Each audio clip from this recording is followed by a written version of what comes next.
Welcome to a second bi-week episode of The Independent. I'm Pete Sampson, joined by my co-host Matt Fortuna, back from the World Series, where I think you were the one that took the ball out of Betts' glove, right? That was you? Showed more fight than anyone in the field did for the Yankees that whole series. Pathetic. Although they won when I was there, and I was told Jack Swarbrick was there the day before I was. He's a Mets fan now. So. Well, pleased to be joined by our special guest. I kind of joked in the invite, like our professional Notre Dame fan vibes check guy, Ty Hildenbrandt of the Solid Verbal. And Ty, I think Matt and I've been meaning to have you on here for a minute. And we thought after the NIU game that the second loss for Notre Dame would be the most appropriate time. But I'm not sure there's going to be a second loss for a minute here. There might not be. Thank you. I'm pleased that I can serve as the vibes guy on this show. Yeah. I don't need to provide any real analysis because you guys already do a much better job than I ever could. You got your spreadsheets for your other show. I do. I need the vibes as a Yankee fan. I think you might be a Yankee fan too, right? Or you might. Matt and I have a lot of connective tissue. Yeah, we do. We really do. Big one in Happy Valley this week. Yeah. There's you and I, we could be fast friends. We already are. Not great in the field, let's say. As the Yankees were up, 5-0. 0 earned runs with your ace on the hill. Not great vibes as a result of their defensive collapse about midway through that game. So as somebody who used to do a Yankees podcast before all of this, yes, it definitely turned my stomach a little bit to see what they looked like in the field. We need to go in the archives and find those. Is that from when they were actually winning World Series, or? This is from 2004 through 2008. Imagine the 04 one was a real treat. Yeah. So 04 through 08, and then we started doing the Solid Verbal, and I kind of put it aside because we were a little bit more focused on that side of things. But I watched the games. I mean, it's harder to pay as close attention now with it being football season and all. But the World Series is on. You watch the World Series, you pay attention, and to see them kind of collapse in the manner that they did, that's a tough pill to swallow. That it was. I'm glad I was in the house for a win, but let's turn the page. Obviously, we'll be back there. Some of us will be back there November 23rd for what could be another playoff eliminator game between Army and Notre Dame, which is another sentence I did not think I'd be saying at any point this season, let alone after the NIU game back in week 2. But Ty, how have you processed everything? Because we've reached that pattern, that period, I think, of Notre Dame football in the season when you look at the schedule. And I hate to use the word boredom, but they've been kind of ordinarily beating people the way they should be, almost like the way they did under Brian Kelly. And I know that's a dangerous thing to put out there because this program the last couple of years has tended to trip over itself when you least expect it. But I can't help but think this is a very good, comfortable place to be in, all things considered. It is, right? It is. And you wouldn't have thought it after things went down in the way that they did against Northern Illinois, but they have picked themselves back up, and almost very quietly, they have been murdering teams, which is exactly what you want to see, right? I think part of my concern as a fan after that NIU game was it didn't feel like there was any fight. It felt like there was no urgency, like they were stuck in the mud, almost they were okay with losing, which I know isn't true, but that's just the vibe that you got from watching the broadcast. But since then, there has definitely been a killer instinct. Since then, there has definitely been this sense of you're going to tune in to watch this team that is getting better week in and week out. That sense of momentum has definitely taken me a little bit by surprise, given, I think, where we started out from.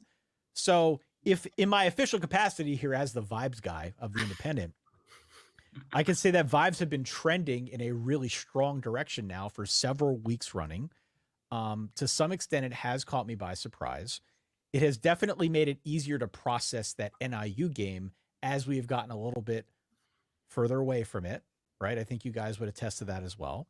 And so as we have seen the team come along, as the vibes have improved, the big thing that I would point to is it feels like Riley Leonard's getting better. It feels like they are at a minimum figuring out how best to use him with this offense. Maybe it took a while to take flight with Mike Denbrock getting paid all that money to come in there and retool the offense, but it just feels like if there were a trend line here, the trend line will be pointed up and to the right. And that's a good place to be. Like as a team, as a fan of the team, all that stuff is gravy. Then you look at the schedule. It seems like there's a lot still to play for, despite the fact that, a month and a half ago, we were kind of in a blender here.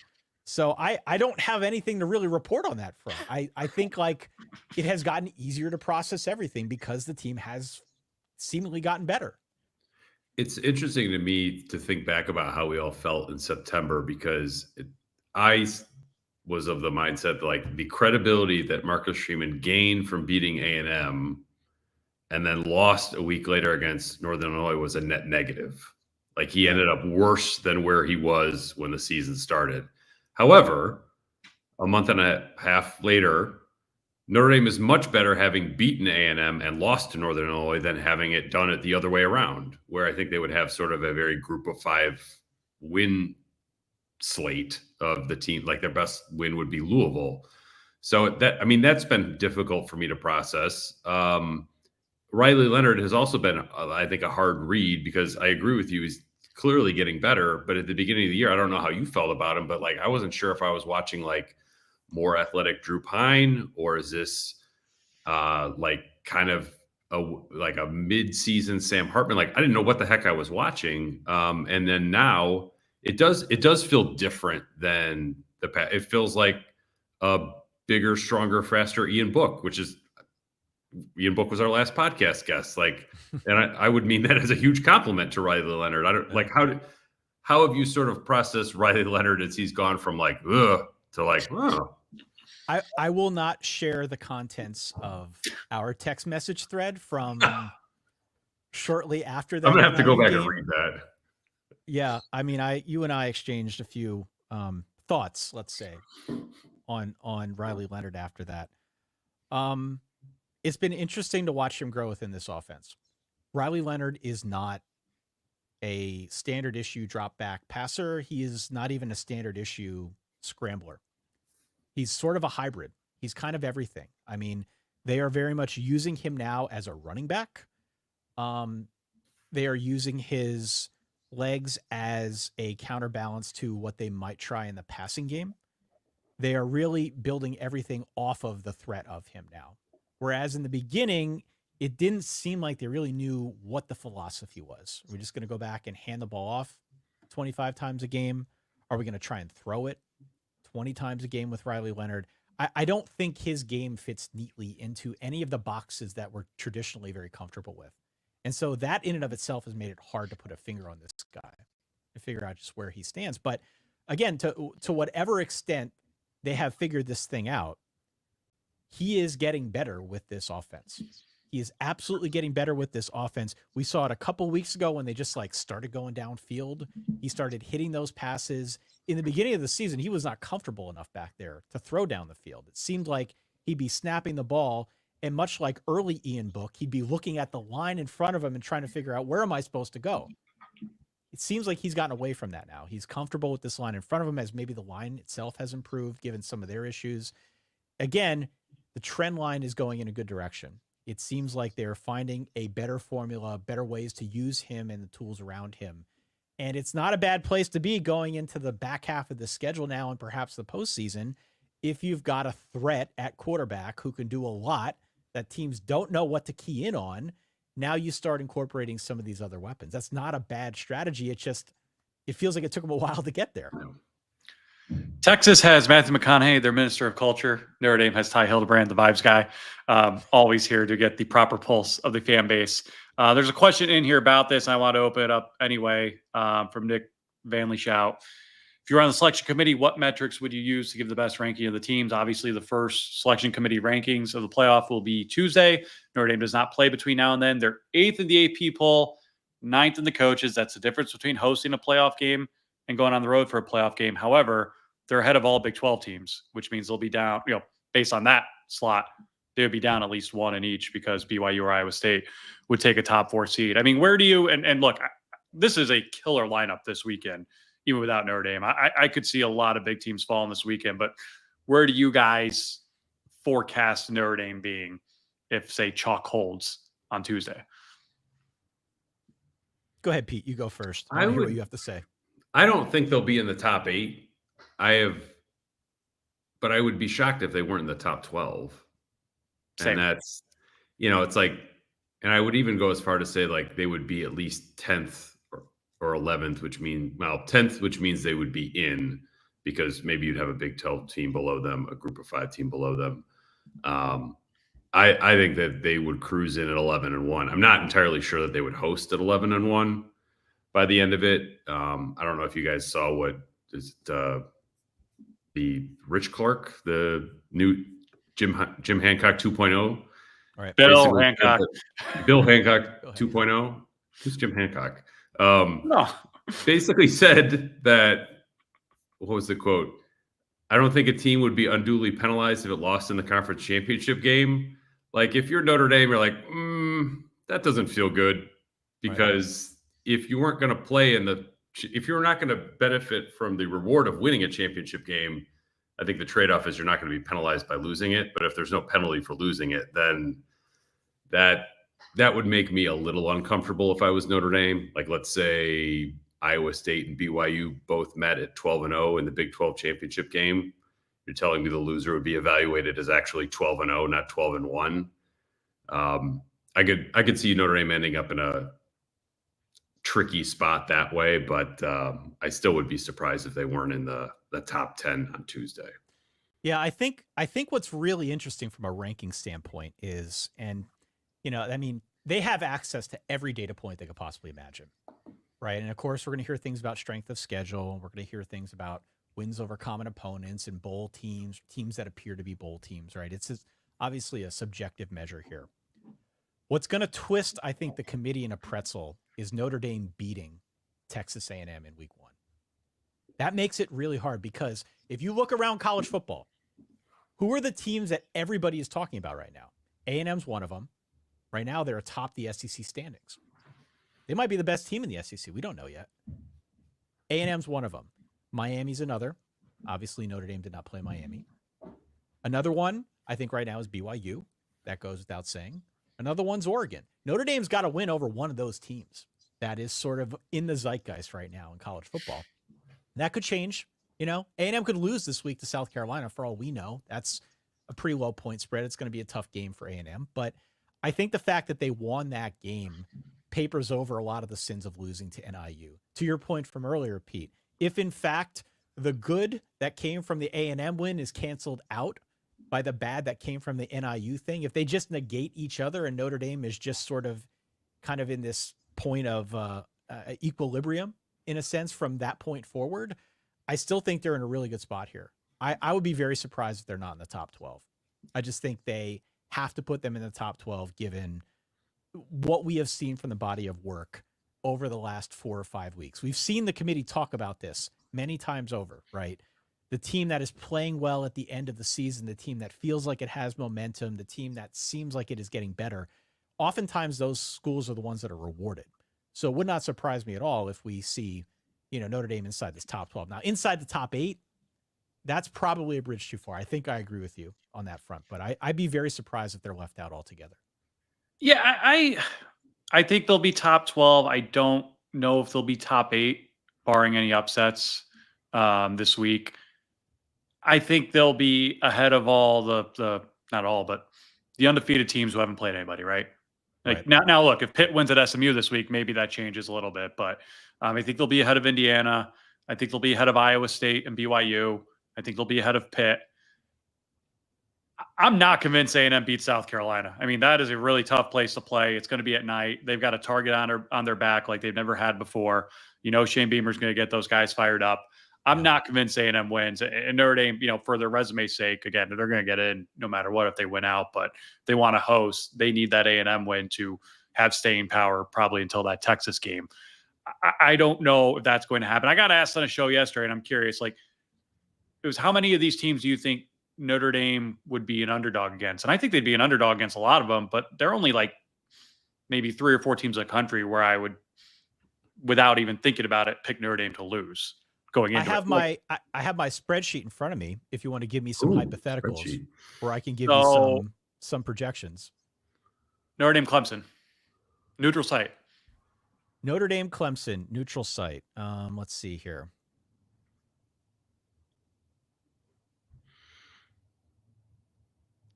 I've got, this is compelling audio with me kind of giving you. We're live. a This is blanket real anything, life. yeah. I've got Notre Dame minus 3.5. Wow. Wow. Okay. Didn't see that coming. Yeah. Let me if it was Texas, Georgia, Oregon, I don't need to analyze it too deep. I'm going to pick those teams to beat Notre Dame. Not saying Notre Dame can't win, but like those teams are better. If it's Ohio State, Penn State, Alabama, they're probably all favored over Notre Dame, but I still could easily see Notre Dame winning one of those games, same as Clemson, who, as you said, they'd be favored against. I mean, what would the Indiana spread be? Just because that's been a popular topic of conversation. And maybe we're leaving Ball State out of the Indiana conversation because they did beat Northern Illinois. Yeah, I've got it about the same as Clemson, actually. So that's 3.5, 4. Wow. Yeah. With Curtis Rourke? That would be with Curtis Rourke, yeah. What do you guys think about this? So let's say A&M beats South Carolina this weekend. So Notre Dame's like best win continues to look great. Penn State beats Ohio State, or the reverse of that. Is Notre Dame ahead of the loser of that game? Yes, absolutely. Ohio State and probably Penn State, barring it being like a last-second loss. I don't think I think they would put Notre Dame ahead of a 2-loss Ohio State. If Ohio State is the one. Penn State has better wins right now than Ohio State. I'm not saying they're better, but they've got 3 road wins against power teams. All right, here's one. I think I got to ask this too. Right now, neutral field, A&M versus Notre Dame. What's the line? Right now, neutral field, Notre Dame minus 2. Interesting. These are some home cooked projections, okay? Which is kind of like, this is what I use on my show when I'm trying to determine who to. Is this what the committee uses?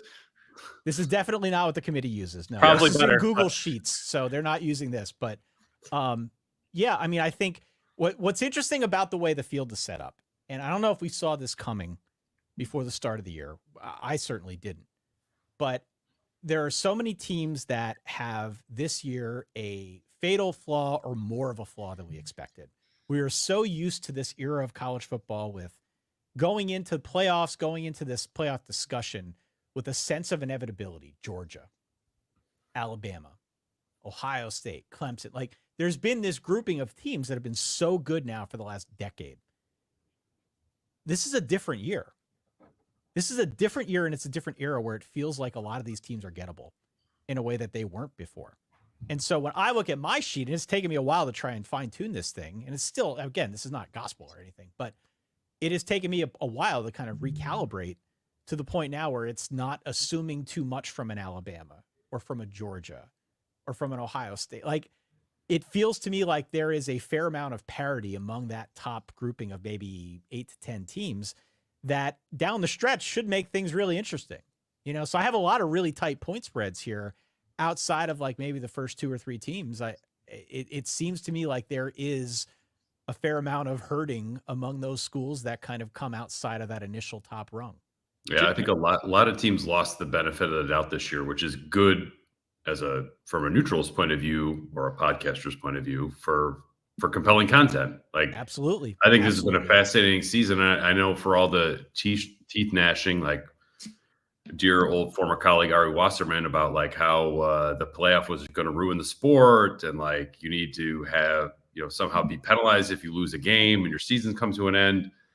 Like, I think this is way more interesting than what it was previously, and much more interesting than I thought it was going to be. Like, I thought it would feel a bit dog and pony show with a 12 team, and like ESPN may still do a dog and pony show that feels contrived. That's fine. But I find myself much more interested in like the season this year than I have in previous years, even ones where Notre Dame has been a contender. I did a show, Pete. I did an interview yesterday where somebody asked us, what would constitute a successful first year of the 12-team playoff? And my first answer was making it through the regular season without it feeling like the regular season is watered down. And we're now, 10 weeks or about to be 10 weeks into this thing? Has it felt watered down to you? No, not at all. I don't think it has. Maybe some people feel differently. But for me, it feels like, and maybe it's just because of the dynamics of college football now, and like Nick Saban walks away, and so many of these teams do have flaws now and are more gettable. Maybe it's just kind of this crop of this teams this year. I'm really interested. The people that listen to our show are really interested in a way that I don't think they expected, because we don't know who the field of 12 is going to be. No, and like one of my huge pet peeves for people in our space is like telling other people what means something and what doesn't, as if they can't decide for themselves. Like, do you think friend of the show Clark Lee is like, well, 12-team playoff, like what happened against Alabama doesn't really matter? Like, neutral field. What's the line? Hell no. What was that? Notre Dame Vanderbilt, neutral field. Notre Dame Vanderbilt, neutral field. Oh boy, I got to go down kind of far on this one. Number one dogging him quarterback, Diego Pavia. Neutral field. I say no. What? Whoa. Oh, I bet the house on Vandy there. Yeah, Vandy. Sorry. That's fine. Yeah, I mean, listen, I don't. Again, Notre Dame LSU. Just while we're having fun here. Notre Dame LSU. I have at 4. Notre Dame. Yeah. Yeah. As what playoff game do you want to see more, Notre Dame LSU or Notre Dame Oregon, in an homage to your co-host? Well, I'm a fan first and foremost. I love Dan, but I think LSU is more beatable, so I'd say LSU. And we could get both. Yeah, I mean, you could get both, and ultimately, getting a rematch with Brian Kelly would be enormous. Enormous. Dante Moore, that's a good storyline. Talk about vibes, man. I mean, I would be all in on that LSU game first and foremost, just because, again, Notre Dame would not be favored against Oregon, so I would probably prefer LSU to that point. If I could add on to something you just said, Pete, which I think is really interesting, more to the point of, I guess, just the vibes around the expanded playoff field and how this is going now, because we still kind of don't know. But there was a lot of talk, you might recall, when Notre Dame lost to NIU. There were a lot of knee-jerk reactions, like, oh, they're out of it now. They can't possibly get in the playoff. And to be fair, I kind of reacted like that too, emotionally. We can revisit the text chain. We can revisit the text chain, yes. But beyond that, after a little bit to kind of get past the loss, you start looking at things and you're just like, well, everybody else still has to play their tough games. It was only very, very early in the season. Was it week 2? Like, you start looking at things and you start thinking to yourself, nobody knows what matters right now. You may think you know what matters because, we're paid to think about this. But at the end of the day, you don't know what's going to happen. There are going to be teams in front of Notre Dame that lose. If Notre Dame puts in the kind of season like we have seen since, they are going to find their way to gradually work their way back into this conversation. In hindsight, it's really funny how many people were quick to write Notre Dame off. Maybe you believe on like a philosophical level that if you lose to a team like NIU, you should not be eligible for the playoff. That's separate from the fact that the system and the way it is set up is going to allow them to work their way back into this thing. So I do think back to kind of those halcyon days a little bit, Pete, of when everyone was writing them off, having any shot of getting back into this conversation, and sort of chuckle, because here we are, they're 7-1. I've at least got them favored over a bunch of good teams. And to your point, Matt, if they keep winning, they're going to be in. They're going to be in. It's fun. I've made reference to this before and it hasn't aged well, although I stand by the reasoning. In the hot take department, one of my 3 bold predictions for the entire college football season was Notre Dame would be the only power conference team to go undefeated in the regular season. And when they beat A&M, I knew that could have gone up in smoke if they lose week 1, but when they beat A&M, I'm thinking, all right, it's done. It's done. Like, they're going to do it. The hard part's out of the way. I also told God knows how many of our viewers to take out a second mortgage and bet the over on the home win total this year because they were not going to lose a game at home. Mm-hmm. And then a week later, they lose at home to NIU. So clearly I know nothing. However, so I overreacted to the win, I think, more than I did to the loss. And I know we're all guilty of that to some extent. I do want to go back to the quote unquote dilution of the regular season. The only way I think that is possible is if, say, we see Penn State beat Ohio State this week, and Ohio State's, for all intents and purposes, out of the Big Ten title game. Yep. But they beat Indiana and they get into, say, the 12 seed at 10-2. And then they decide to snap their fingers and realize they have the most talented roster in the country and bulldoze everyone in the playoff. I don't think they're capable of doing it that easily. But that's the scenario where I think people would get turned off by what's happened. And I'm hoping that's not the case because it's been incredibly exciting. It's been a wacky season. I still think there's so many unknowns as far as the playoff itself. Again, the calendar, the portal and signing day are both early December. Florida and all these other blue bloods or whoever are going to be hiring new coaches. They're going to be trying to get coaches who are on staffs that are in the playoff. And they're all going to be trying to recruit the backups of these players who are in the playoff. Like, I'll be very curious to see what the actual rosters of the two finalists look like on January 20th when they take the field. Because there's no way if you're a 5-star backup, you're biting your tongue and going to work every day when you've got the bag waiting for you elsewhere to start immediately. The Malik Murphy thing, right? Like, he had to get out of Texas before the playoff. He didn't have a choice. You're going to see a lot of that. And I don't know how that's going to rear itself. Like, there's going to be a team or two that makes a deep run that I just don't think we're thinking about or talking about right now because they're just going to be more stable.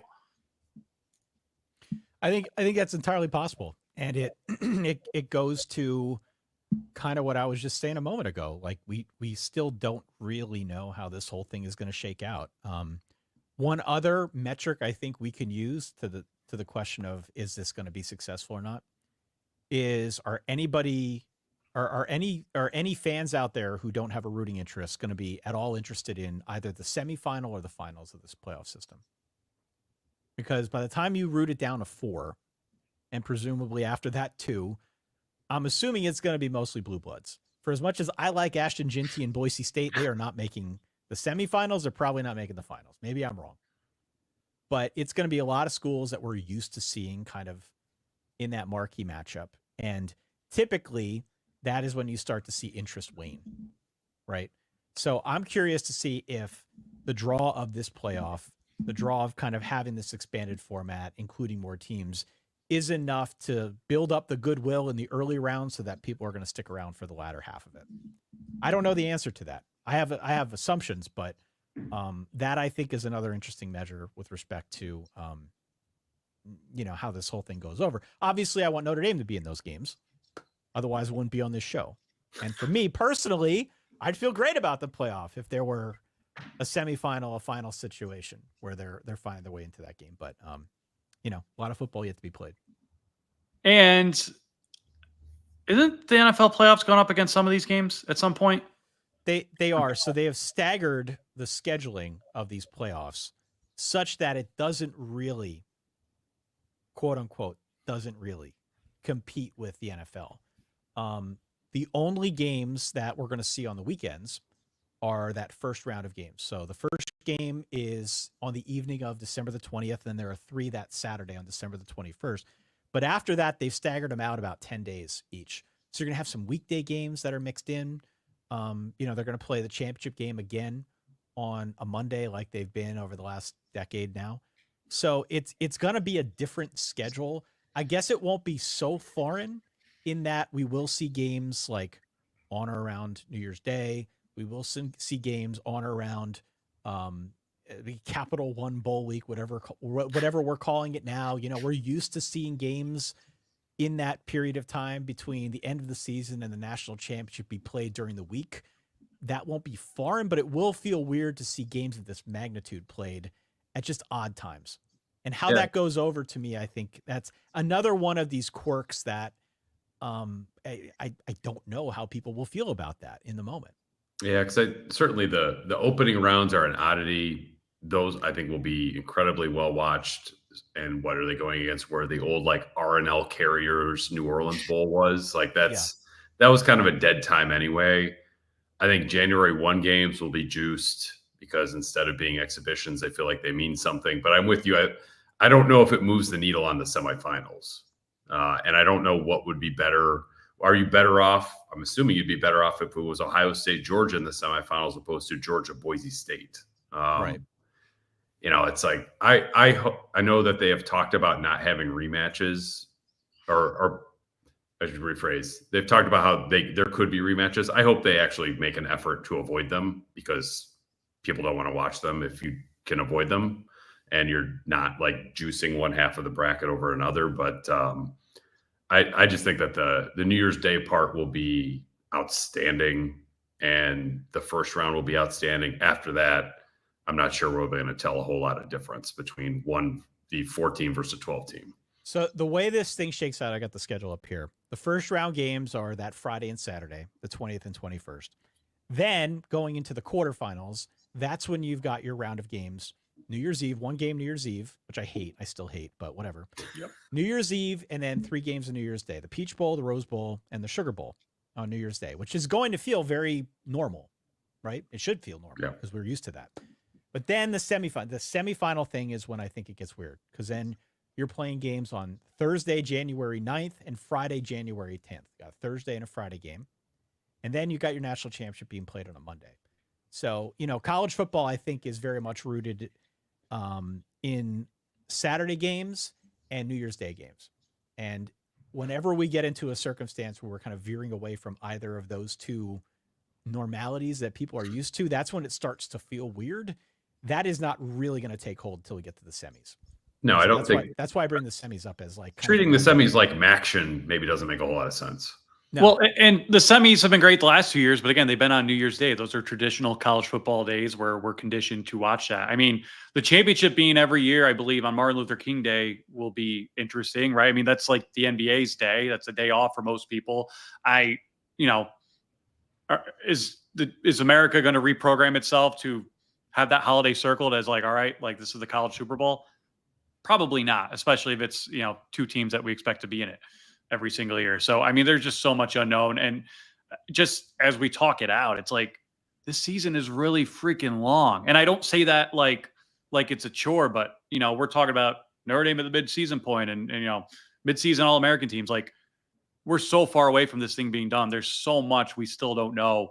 And these are such longer seasons than what many of these coaches and players are used to that I really have no idea how it's ultimately going to shake out. Matt, there are like 3 months left in the season. Yeah. If you think of it in terms of today is October 31st, right? We've got at least 2 months until we get to the quarterfinals, until we get to New Year's. And then on top of it, add 20 more days. So not exactly 3 months, but we're pushing 3 months, 2.5, 3 months. That's a long friggin' season. That's a long season. And again, boohoo for us. We get to cover this and enjoy it and kind of live it out for people. But the effect that will take on teams is also another thing that's going to be interesting to follow. Like Notre Dame is a good example. Notre Dame is super banged up, right? Not just like also rans. We're talking headliners, Benjamin Morrisons that are hurt for the season, linemen that are hurt for the season. That type of thing adds up over the course of time. So it'll be an interesting study in like roster development, if nothing more, to see how some schools hold up with all this wear and tear if you're fortunate enough to get into the playoffs and win a game or two. Other than, we talked about Riley Leonard a little bit, like what have you enjoyed most about this season as a Notre Dame fan? Whether it be players or games or moments, like what have you enjoyed the most? Well, I'm crazy for Jeremiah Love. I have been since they recruited him. Seeing the different ways in which they have used him in this offense has been a lot of fun. I'm sure I am not breaking any new territory here by throwing in Jeremiah Love, but his ability to change direction as quickly as he does. And I think the ways that they are finding to plug him into this offense is really exciting to me. It feels like that changes every week. It feels like the offense changes a little bit every week, but Jeremiah Love is a key cog in that. And so that for me has been exciting to watch. I have been kind of haphazardly playing my own game of bingo with which receivers are going to get targets. This has been a question now for Notre Dame for a couple years running in the receiver room. And it feels like that is a step forward. Pete, I know you wrote a lot about this in the preseason, right? There were huge questions coming into the year. It felt like they had a better receiver room to work with. I think that is true. I think the guys that they have now are starting to kind of grow into whatever version of an offense we've got here. But kind of charting that from afar has been interesting, to say the least. I'm not going to say I'm excited or overjoyed about any of that, but it's at least good to see them start using that side of the game, side of the offense a little bit more.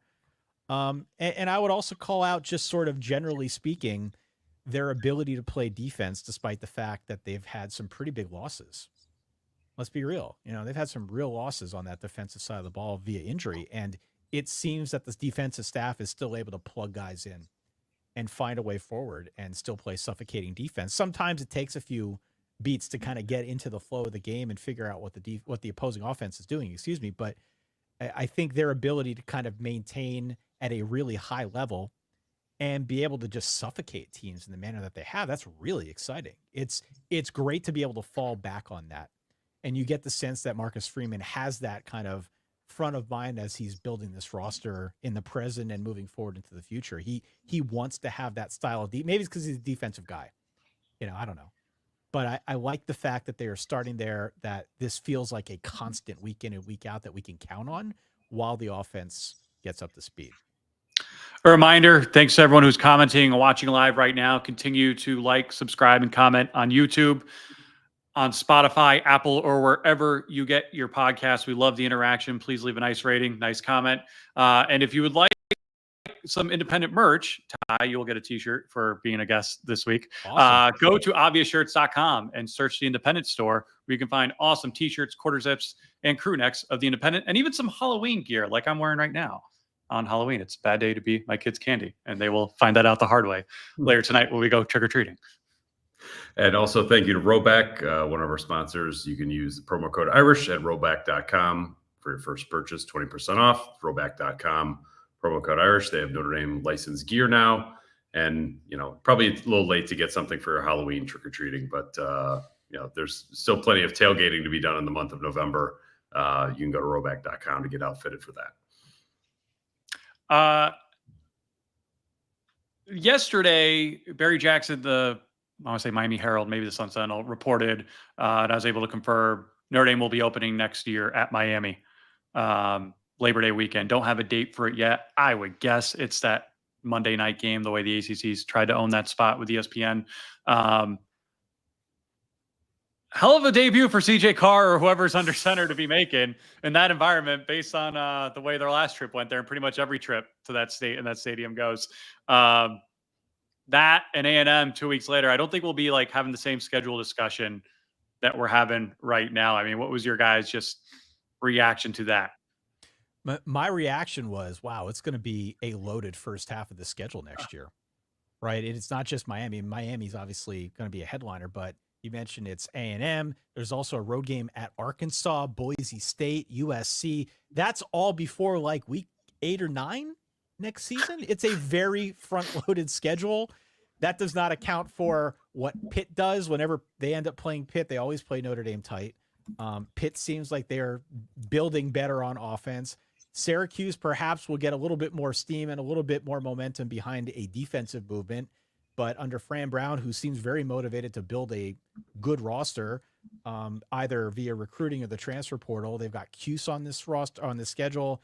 I'm not going to speak too much about NC State. I don't know where they'll be at, but Bill O'Brien on the road at Boston College against Bill O'Brien. There is a lot of ammo on the schedule. And to your point, yeah, we're not going to be having the same conversation next year where it's like, oh, cool, Army and Navy are going to buoy their strength of schedule. There will be plenty of opportunities here for Notre Dame to play against quality opponents on the road, away from home, wherever, and prove their worth. But yeah, tough ask for whoever the quarterback is. But I know how much Pete loves Pat Narduzzi, and I imagine Ty is similar. Did you see his comments in Ross Dellinger's story on Yahoo yesterday? No, what? Oh, it was so good. Did it to Notre Dame or not? No, it wasn't Notre Dame related, but it was just classic Pat. I mean, to his credit, they're undefeated. They completely altered their NIL distribution because they had people who were too worried about money. Narduzzi says, quote, "Shit, I have to clean house," end quote. He fires his entire offensive staff. And then there's, where's the other quote? That was really good. Quote, "Money doesn't get you a championship. If it did, all these teams that have spent all this freaking money would be really good. Florida State, Michigan is spending a lot of money. I want hungry players. You talk about how did we go from 3-9 to this? That's how," end quote. He is a gem. Like, I don't give me 134 Pat Narduzzis as a media guy, because that guy has no filter and he's so much better to talk to and at times make fun of than all the canned cliches we get from everyone else. We call him Nard Dog on our show. Oh yeah. Yeah. We did it when I was at ESPN too. Nard Dog has 0 Fs left to give. 0. Absolute 0. And will always tell you what is on his mind. And, I mean, there are a few guys like this in college football. And like a lot of times they're the ones that the fan base as a whole, just the general college football universe doesn't like. Lane Kiffin's another one who is very unfiltered. You've got a couple of these guys that will tell you exactly what's on their mind, either because they're trying to win recruits or because it's just grinding their gears. And Narduzzi's one of them. Hell of a job for Narduzzi. I don't know if they're going to win this week against SMU. It's a big game for him, but like the manner in which they rebuilt things on offense in this offseason. I mean, talk about a 180 from where they were at to where they went now, hiring an offensive coordinator from Western Carolina to come in and run things upstart and get the transfer quarterback. I mean, there was a lot new, and the fact that it worked as well as it has, even if they lose out, it still worked pretty damn well, all things considered. That's a testament to him as a good coach, maybe practicing what he preaches to some extent. There's some more gems in here I wanted to share. Quote about players who left. They wanted more money. It made us better. We didn't need those guys, end quote. And then when they redistributed their NIL structure, he says, quote, I sat down with some of the guys and told them you're not getting paid. I told them that the guy investing in you isn't happy. I said, if you were an investor putting your money down and you win 3 games, what would you do? Kids say, Coach, I wouldn't give it. That's what we're doing. You got to go earn it, end quote. I'll take him. And like, again, he's a very flawed coach and man, as we all know. Even off the record, anytime I see him and I say, hey, what about this job? What about that? He immediately bats that down. He's like, I'm good where like, he doesn't politic. Like he's a football coach. Like he's the Steel City is a place that appreciates a good meathead, as we all know. And he fits that place to a T. Let me ask you guys a question now, since we're kind of structuring this whole conversation around vibes, and it started with Notre Dame and it has, I think, extended out to college football as a whole. You guys are interacting with coaches, with players, with personnel a lot more than somebody like me who's holed up here in his basement studio all the time. I am not asking you to divulge any trade secrets. That would be unprofessional. But in your interactions with some of these coaches, you mentioned Pat Narduzzi. Who is your favorite coach that you have spoken with off the record?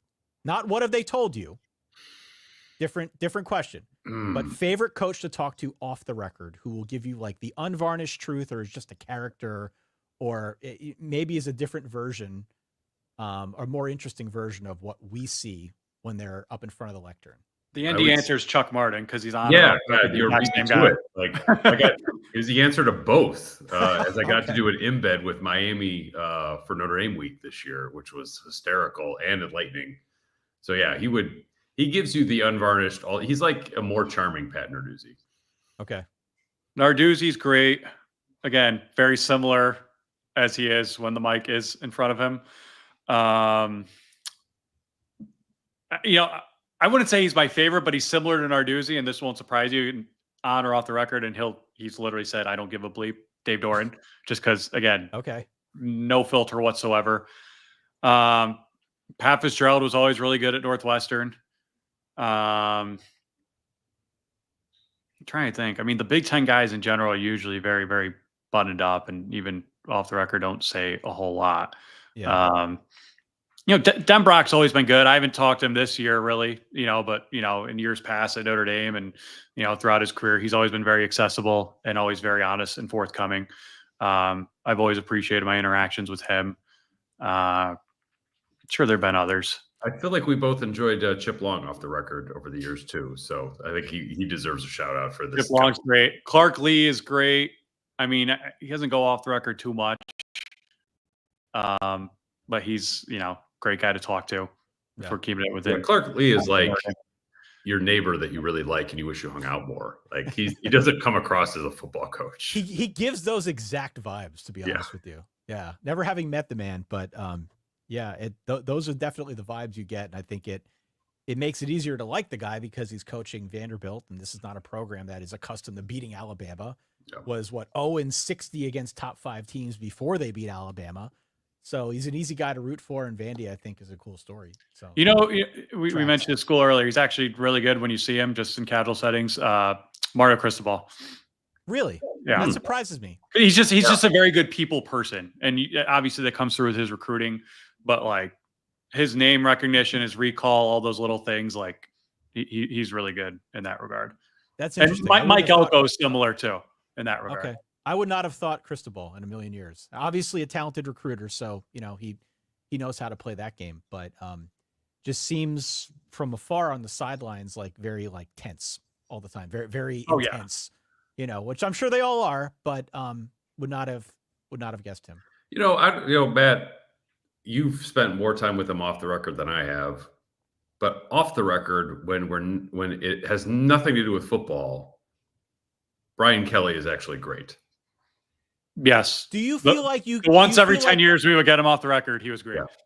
So, do you feel like you know the real Brian Kelly though? Not like through a third party. Yes. Okay, but one-on-one, no. I think we know as close as you could possibly get to the real Brian Kelly. I'm not sure anyone, frankly, know. Like, we joke that he's a politician, but it's true, right? Like he's got his ways about him, and even Beth Rex just left LSU. I mean, that was like his right-hand woman, who was with him every step of the way. I mean, there are very, very, very few people in that inner circle. It's funny, actually, while we're on the subject, I was at Penn State, Wisconsin over the weekend. I'm at the Penn State team hotel Friday, watching the Yankee game. Guy next to me is a Yankee fan. We hit it off. Turns out it was Nick Singleton's dad. Okay. And he had some great recruiting stories. And I'm not sharing anything out of school here, but he said, we looked at 5 schools. The other 4 all told us, don't go to Penn State because we don't think Franklin will be there when your son graduates. And all 4 of those schools have had coaching changes. It was Notre Dame, it was Alabama, Wisconsin, and A&M. Wow. He said, I knew the first time I talked to Marcus Freeman as a defense coordinator, that guy would be the next head coach in Notre Dame. Yeah. Yeah, that sounds about right. I wouldn't mind having Nick Singleton on the Notre Dame roster, but that's okay. I hate to say they don't need him because you can always use a Nick Singleton, but like there's only one football. They're okay. They've got enough guys. That's the one position where they're pretty well stocked. Yeah, no, it'll be a fun rest of the season. So you're doing, I don't know if you're doing a live show this weekend in Ann Arbor, but catch us up on where the Solid Verbal is headed for Notre Dame's bye week. Yeah, so my co-host is an Oregon grad who married into a Michigan family. And so when we saw that Oregon was going to be playing Michigan, just for kind of like show narrative purposes, it made sense to go up to that Ann Arbor game, the game in Ann Arbor. So yeah, we're headed up to Oregon, Michigan this weekend. We're going to watch that game.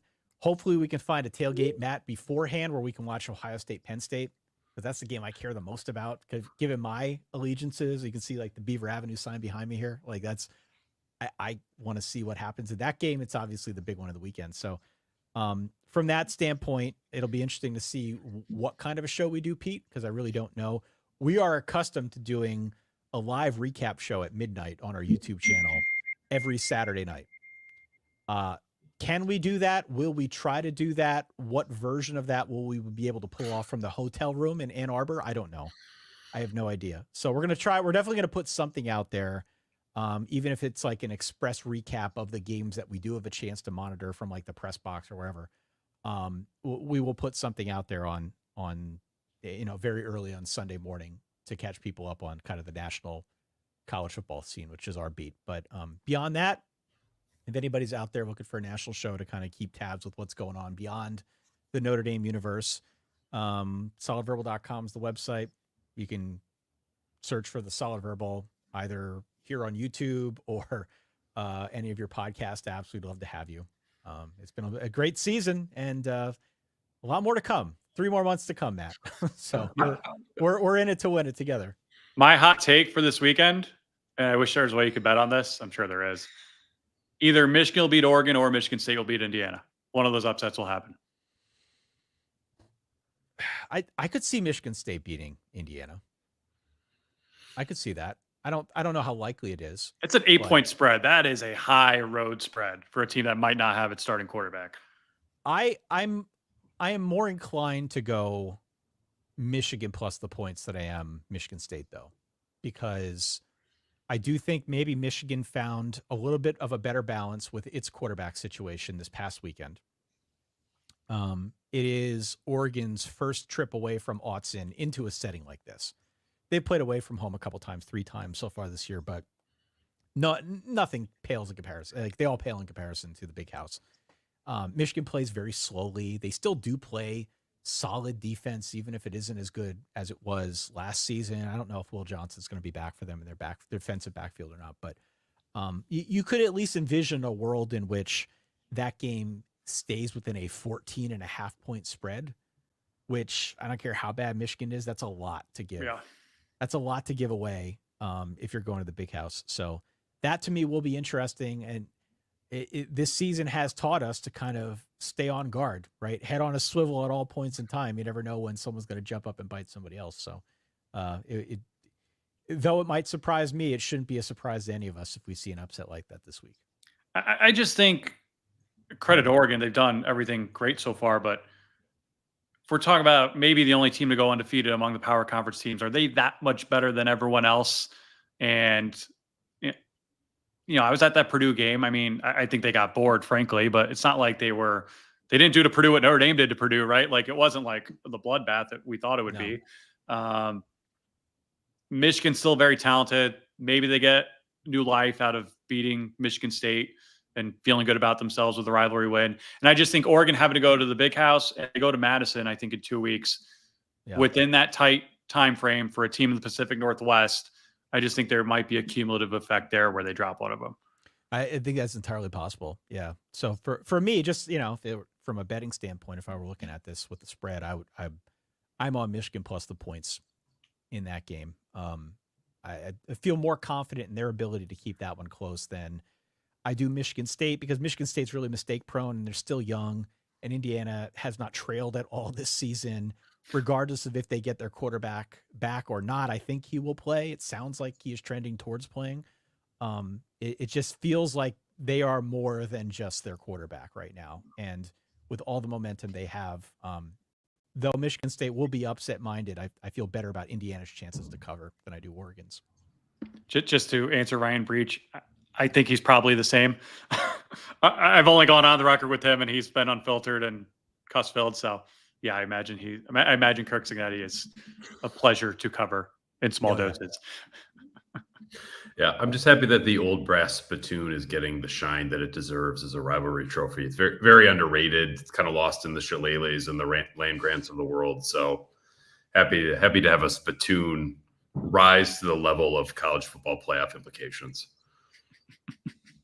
On that note, I think, Ty, we appreciate your time. We've taken up a lot of it. This was not the therapy session that we thought we'd have you in for at some point this season, but it was a good vibes check. It was a great bye week, just kind of a congregation among all of our brain power. And it should be a fun weekend. I mean, I enjoy. Last time Notre Dame had a bye week, I think, was when 5 top 11 teams lost.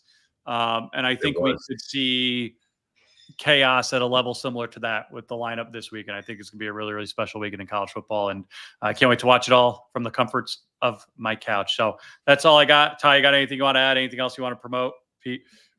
No, hey, you guys know where to find us by now. Just look up the Solid Verbal. We'd love to have you. And thank you guys for inviting me back. I you never can tell when you do a show like this if they're going to invite you back, because if I'm the vibes guy here, hopefully it's the good vibes that you've gotten from this as we kind of zoomed out and looked around college football as a whole. So it's always a pleasure to be with you two guys. And just say the word anytime. I'm willing to come back.